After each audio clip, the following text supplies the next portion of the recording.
la crise sera-t-elle finalement une aubaine pour les prestataires logistiques? Alors bien sûr, depuis fin 2008, la profession a dû affronter les baisses de volume de ses clients. Pire encore, après la courte embellie de 2010 et 2011, le marché semble déjà prêt à replonger. Regardez ces chiffres. Après un rebond de 3,6% des volumes de marchandises à traiter en 2010, le recul devrait être limité à 0,5% en 2011, mais il pourrait atteindre 2% en 2012. En réalité, la crise a surtout bouleversé les schémas logistiques traditionnels. Je m'explique. Planifier et anticiper la demande sont venus des exercices complexes. Gérer les stocks est un véritable casse-tête et synchroniser les flux d'approvisionnement une mission périlleuse. Et pour ne rien arranger, l'environnement est marqué par l'instabilité chronique des prix du carburant et par les pressions réglementaires croissantes sur les entreprises.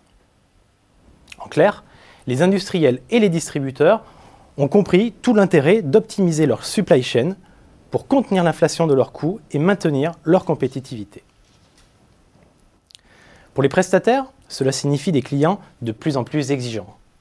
Aujourd'hui, les chargeurs privilégient les acteurs présents sur l'ensemble des métiers de la supply chain et sur un territoire aussi étendu que possible. Autrement dit, les contrats ponctuels et sommaires intéressent de moins en moins les clients.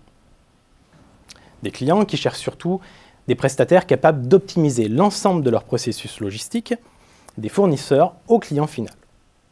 Bref, plus qu'un simple sous-traitant, le prestataire logistique doit aujourd'hui devenir un véritable business partner. C'est une nécessité aujourd'hui, car les logisticiens évoluent sur un marché mature où la concurrence est féroce. Conquérir et renouveler des contrats passe souvent par une guerre des prix, où c'est le client qui impose sa loi. Et pour ne rien arranger, quand l'activité se retourne, les industriels se battent pour baisser leurs coûts et accentuent encore les pressions sur les tarifs des prestataires. Une situation difficilement tenable, alors que la profession souffre déjà de marges faméliques. Dans ce contexte, les logisticiens n'ont qu'une priorité en tête: monter en compétences pour fournir des services à plus forte valeur ajoutée. Car c'est la valorisation des prestations qui doit permettre de pérenniser leurs performances. En réalité, il n'y a pas 36, mais 4 solutions pour créer de la valeur. Tout d'abord, les services étendus, comme la gestion des approvisionnements, le co-manufacturing ou la reverse logistique. Ensuite, les offres personnalisées et adaptées aux spécificités des secteurs.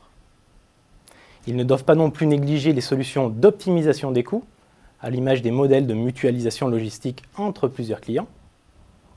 Et enfin, les systèmes mondialisés de pilotage des flux pour accompagner les clients à l'international. Avec cette montée en gamme, les logisticiens peuvent proposer des solutions sur mesure, s'inscrire dans une démarche beaucoup plus partenariale avec leurs clients et s'affranchir de la concurrence de nombreux opérateurs. Au final, cette montée en gamme doit leur permettre de rééquilibrer le rapport de force client-prestataire, jusqu'ici défavorable aux transporteurs. De quoi obtenir une rémunération plus juste de leurs prestations. Une chose est sûre, des prestations de plus en plus complexes font le jeu des grands groupes. Pour satisfaire les besoins des chargeurs et s'assurer une présence sur l'ensemble des métiers et des continents, il faut en effet consentir de lourds investissements. De lourds investissements notamment pour acquérir des compétences et des moyens extérieurs. Une capacité d'investissement pour intégrer tous les métiers de la supply chain que seuls des géants comme Geodis, DHL, Norbert d'Entresangles ou Stef TFE semblent pouvoir assumer. On l'aura compris, les grands logisticiens ne manquent pas d'arguments pour résister aux nouvelles difficultés. Avec le retournement conjoncturel et les pressions sur leurs marges, la mutation vers un modèle de logisticien coordinateur va s'accélérer. Je veux parler d'un logisticien qui intègre tous les maillons de la chaîne et assure un pilotage des flux de bout en bout. Un rôle de tour de contrôle qui en passe de devenir un élément incontournable de différenciation.